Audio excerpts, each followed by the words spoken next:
જ જોયું પેલા ને રોકી દીધી રિક્ષા. ભાઈ આ કઈ ફૂક મારતા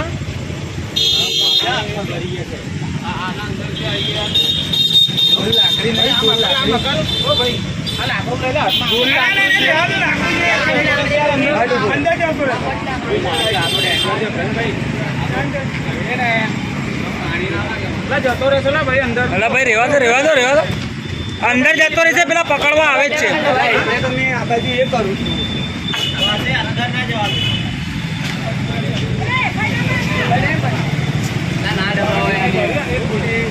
બસ રેવા દો